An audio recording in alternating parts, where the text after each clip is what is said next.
Es un hecho que estamos rodeados de ordenadores, teléfonos y tabletas y por ello escribimos más con dispositivos y menos a mano. Generaciones pretéritas nos pueden dar cuenta de la importancia que tenía la caligrafía. Los expertos aseguran que perdemos facultades cognitivas y también psicomotricidad fina. Yolanda. Bueno, y Silvia, tengo que decirle a todos los espectadores que hace un momentito estabas ahí tiqui con el teclado del ordenador. Y hemos estado debatiendo aquí.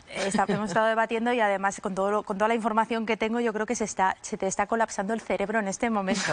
Porque te cuento, se ha hecho un estudio con la Universidad de Princeton y de California en la que se analizó cómo unos alumnos que escuchaban una lección, algunos tomaban nota con el ordenador y otros lo hacían a mano. Bueno, pues los que lo hacían con ordenador, por el proceso de transcribir, de no procesar la información, lo hacían de una manera absolutamente automática, y los que tienen que escribir a mano, como no les da tiempo de coger todo el dictado, pues tienen que procesar la información, resumirla y ponerla en el papel. ¿Qué pasa? Que les preguntaron luego sobre esa lección que habían estado escuchando y habían retenido más información aquellos que habían escrito a mano. Así que para resolver todos estos misterios que tiene tanto la caligrafía como el hecho de escribir a mano, tenemos con nosotros a Belén Soria. Buenas tardes. Hola, Belén, buenas tardes. ¿Qué tal? Que tiene estudios de psicología y además es grafóloga, esa manera de saber cómo es una persona a través de la escritura. Cada vez escribimos peor.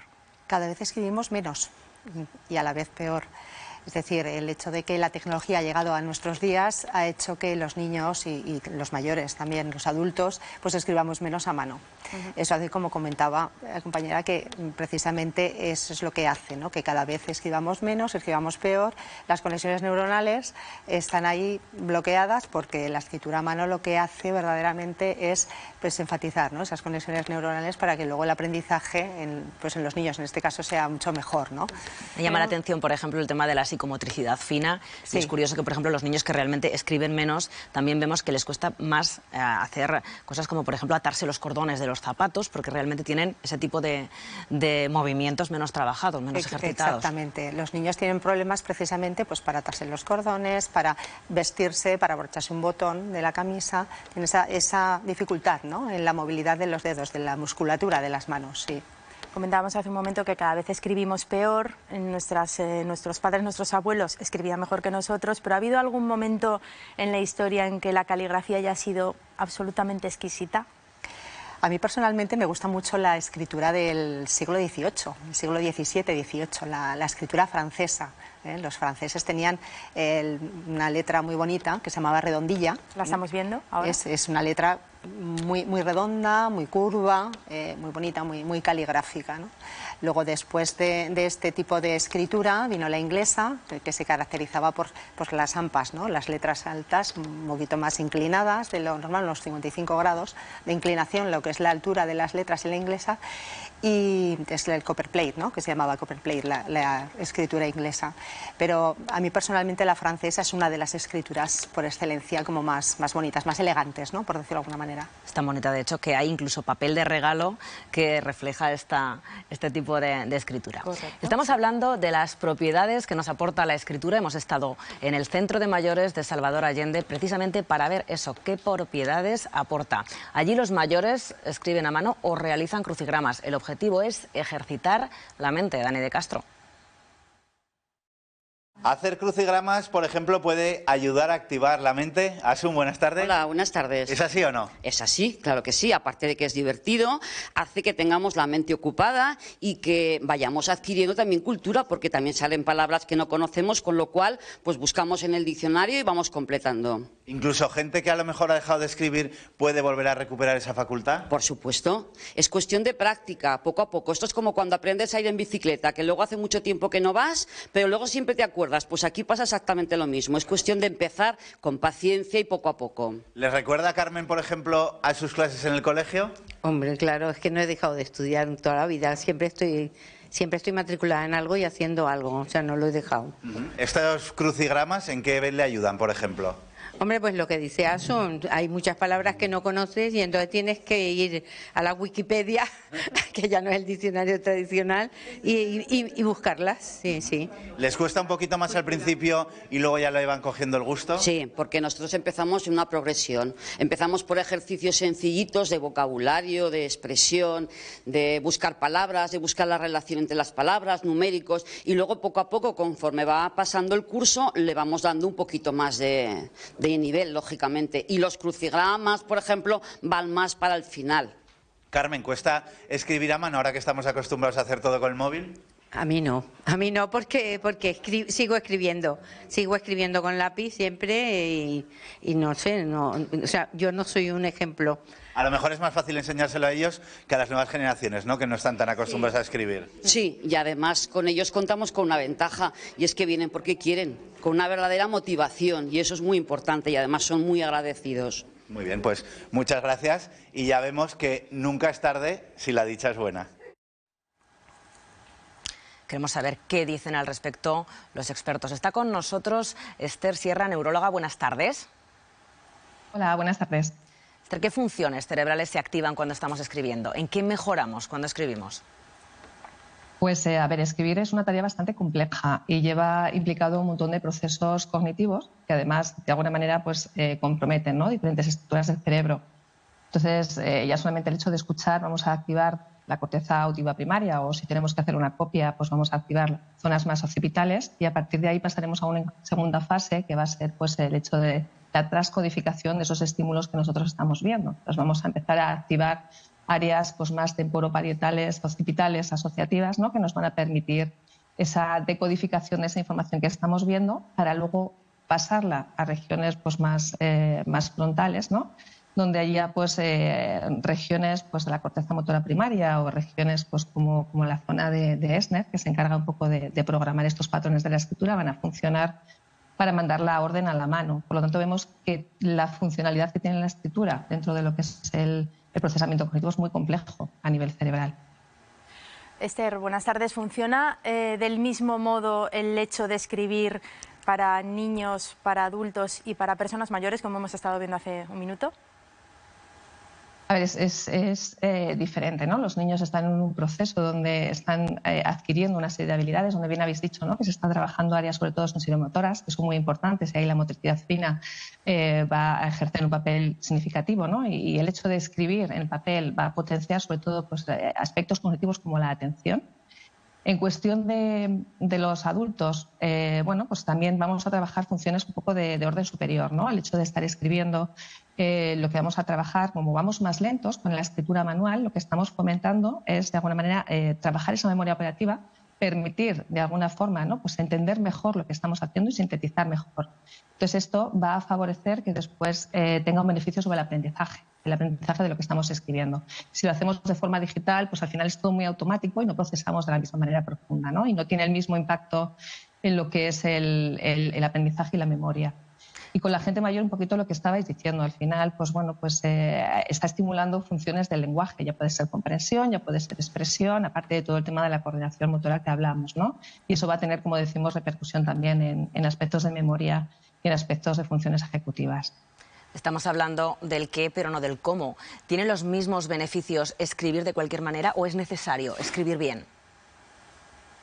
A ver, siempre que hagamos las cosas bien, ¿no?, el impacto que va a tener de alguna manera va a ser diferente, ¿no? Entonces es mejor una escritura clara, una escritura adecuada y correcta, pues para que beneficie de forma más positiva pues al cerebro.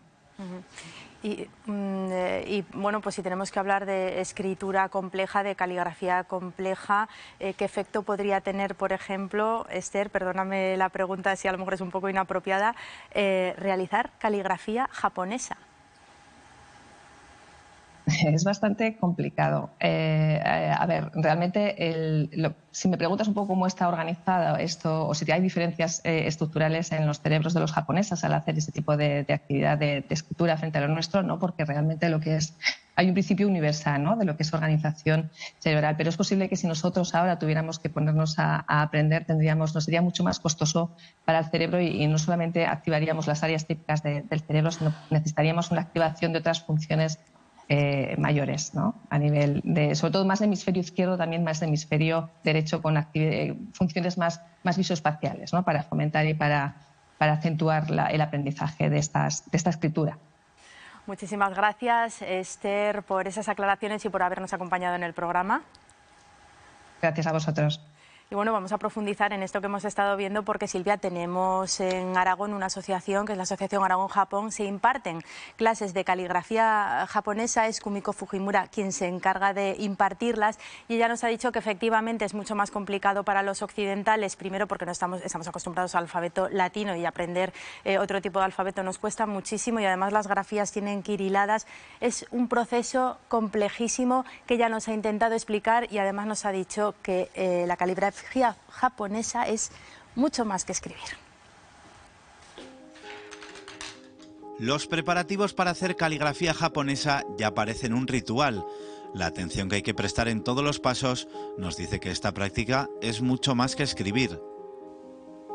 Bueno, caligrafía japonesa no copiar letras, sino es una concentración y meditación, y pues, que te puede servir. Y mientras estás preparando tinta, pues ya poco a poco vas entrando en ese mundo, ¿no? Para concentración. La herramienta es el sumi, nosotros lo llamamos tinta china. Y vas frotando así, pues dando vueltas por aquí y vas sacando la tinta negra. Existen varios requisitos a la hora de empezar a empapar el papel con el pincel. Que tiene que ser a dónde tiene que apretar, dónde tiene que hacer girar. Un protocolo que debe cumplirse para que pueda llamarse caligrafía. Por encima de la perfección se busca el equilibrio. Hay gente que está mal pintado, pero tiene un cierto equilibrio. Y otros que está muy bien pintado, pero muy soso. El aprendizaje se consigue con mucha paciencia, mucha. Si no es difícil. Sin paciencia no va a conseguir. Toda una coreografía entre mano, mente y espíritu. Realmente es complicado poder escribir como esta señora, pero en cualquier caso sí que es cierto que ahora mismo realmente es la época en la que posiblemente peor se esté escribiendo. Entonces, realmente, ¿en qué momento ha habido una época dorada de la caligrafía, de la escritura?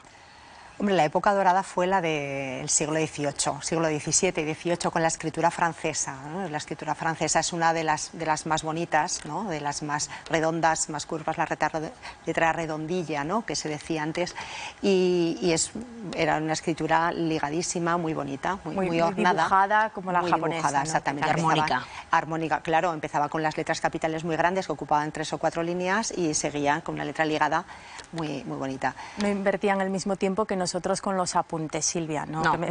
Yo ya sé que era ibas por ahí. era diferente. Bueno, vamos a centrarnos en la grafología, que es tu campo, y aparte tienes estudios de psicología, con lo cual nos viene muy bien, porque se puede conocer a una persona por su letra. ¿Tú has llegado a analizar la letra de una persona, decir es así, luego conocerla y cuadrarte el patrón totalmente, Belén? Sí, la grafología, lo bueno que tiene la grafología es que puedes trabajar con la persona delante o sin ella. Es decir, a mí me han llegado escrituras de personas sin conocerlas absolutamente de nada, analizar su letra y luego conocerla y decirme, pero si no me conoces absolutamente de nada, ¿no? Lo que dice la grafología es eso, es que el conocer a la persona, aspectos y valores como la inteligencia, la voluntad, el comportamiento, el carácter, la actitud, todo eso a través de la grafología. Mira, tenemos aquí un ejemplo, puede de detectar. una persona adulta. ¿Qué nos diría su letra? Sí, utilizamos en grafología 8 géneros gráficos, como son, pues, por ejemplo, el tamaño, la dirección, la inclinación, el orden, la presión, la velocidad. Y en esta escritura, por ejemplo, se enfatizan mucho las líneas ascendentes. Lo que son las líneas, eso son las direcciones. ¿Qué significa? Las direcciones ascendentes indican el estado de ánimo, cómo está la persona en ese momento, en el momento escritural, en el momento escritural en el que ha escrito. Entonces esta persona tiene una extroversión, es extrovertida, es alegre. Luego los óvalos de esta escritura son abiertos, una persona comunicadora. Las personas que hacemos, yo me considero también, que hacemos los óvalos abiertos, pues tenemos ese afán, ¿no?, de poder comunicar y pues somos así, personas que nos gusta hablar, ¿no? Hablar y comunicar, sobre todo comunicar, más que hablar por hablar. En algunas ocasiones también la grafología ha servido para resolver casos policiales, como por ejemplo en el caso de Al Capone. Sí, bueno, en el caso de Al Capone, la escritura de Al Capone es muy característica porque tenía una inseguridad inmaterial. Aquí, como se pueden ver en las imágenes, todos los inicios de las líneas comienzan con un rasgo muy característico, ¿eh? Eso indica inseguridad material, ¿vale? Qué curioso. Carencias afectivas, es una escritura egoísta, angulosa. Era rápido porque tenía una escritura realmente rápida. Este contrabandista, ¿no?, de los años 20 y 30, ¿no?, que se dedicaba a traficar, ¿no?, con el alcohol, ¿no?, en Estados Unidos, pues era rápido y era muy audaz, y se ve desde luego en la escritura, en esa inseguridad material se ven los inicios de las líneas. Y de la misma manera que podemos ver esa rapidez, esa inseguridad, podemos ver cuando está firmando un artista, por ejemplo. Sí, aquí por ejemplo en la escritura de Goya es muy característica esta escritura porque Goya enfatiza mucho su apellido, la escritura de Francisco de Goya hace muchos años escribía con el nombre de Paco. Yo le he visto escrituras que firmaba como Paco, pero ya poco a poco, cuando ya se fue dejando notar, pues Goya firmaba con su apellido. Es decir, el rol social lo tenía más acusado que su propia persona. Es el Goya, soy yo, rol social. Y luego esa especie de tirabuzón que lo hacen, Lope de Vega también lo hacía con su firma, pues indica diplomacia. Son pues personajes que ya poco a poco se dejaban notar, ¿no? Ya tenían su consistencia, su trabajo ahí muy acusado. ¿Qué diferencia hay entre grafía y pericia caligráfica? La grafía es la escritura. La grafía en sí es escritura. Y la grafología lo que dice es como conocer. Conocemos a una persona a través de la escritura. Y la pericia caligráfica, se utilizan los mismos géneros gráficos que para la grafología, pero lo que hace la pericia caligráfica es conocer el autor de una firma o un escrito. Es decir, esto nos resulta útil, por ejemplo, cuando hay una suplantación de una firma. Exactamente, exactamente. Cuando hay suplantación, cuando hay falsedad documental, cuando una persona piensa pues, que le han falsificado la firma en algún documento, se denuncia. Si esto se denuncia, vas a su abogado y los abogados contactan, ¿no?, con nosotros, los peritos calígrafos, para hacer el informe. Y parte de tu trabajo consiste en hacer ese análisis, es decir, tú estás presente en juicios analizando letras de personas y, por ejemplo, en este caso que estamos viendo aquí, ¿qué se puede determinar? Esto es un caso real, de una persona que firmó, además el denunciante era la persona que supuestamente puso la denuncia y luego era él mismo, ¿no?, el que había realizado la escritura. Pues en este caso trabajamos con los 8 géneros gráficos igual que en grafología, pero el objetivo es diferente. El objetivo de la pericia caligráfica es detectar quién es el autor, quién es la mano autora, ¿no? Y en este caso con los trazos iniciales vemos que al inicio van de derecha a izquierda, luego de izquierda a derecha se detectó que la primera grafía era la correcta, era la de él. Cuando se trata de niños tenemos que analizar el trazo a través de los dibujos, porque claro, son muy pequeñitos en ocasiones y ni siquiera saben escribir todavía. Exactamente, sí. La grafología tiene varias especialidades, una de ellas es grafología infantil. Ahí estamos viendo precisamente y aquí tenemos estas escrituras de un niño de 4 años. Ya no es tanto la habilidad que tenga el niño en dibujar una casa, ¿no?, si está muy formada o no, sino los elementos que realiza. Es decir, esta casa tiene sus ventanas, su puerta, tiene chimenea, tiene humo, tiene suelo, está marcado el suelo, y hay que decir que lo ha hecho un niño de 4 años. Es decir, esta casita la hubiera dibujado un niño de 16 y evidentemente el contexto es diferente y la interpretación lógicamente es otra. Vamos a avanzar hasta un dibujo de un niño de 12 años. Esto lo realiza una niña de 12 años y es un dibujo pobre. Es pobre, se queda no ha dibujado bien las formas, tendría este dibujo que estar mucho más proporcionado, ¿no? Las formas, los brazos no tienen la misma longitud, no hay extremidades, las orejas se las dibujó al final, cuando yo le pregunté, ¿ya has terminado? Sí, bueno, al final dibujó las orejas, son elementos. Este tipo de test se utilizan para calcular el cociente intelectual también, ¿no? Aparte de identificar cómo es la conducta de la persona, también para el cociente intelectual. Y en este caso es pobre. Vale, y vamos ya con un último dibujo, en este caso de un niño, si no me equivoco, 14 años, ¿qué denota este árbol? Sí, este árbol se caracteriza por, bueno, las raíces, como se pueden ver, evidentemente son muy grandes.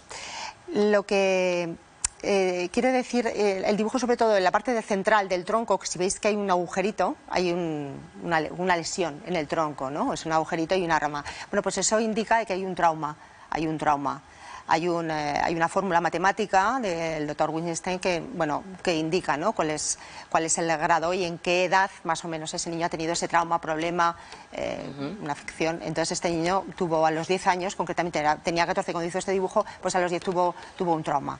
Tiene carencias afectivas también, se ven las raíces, en fin.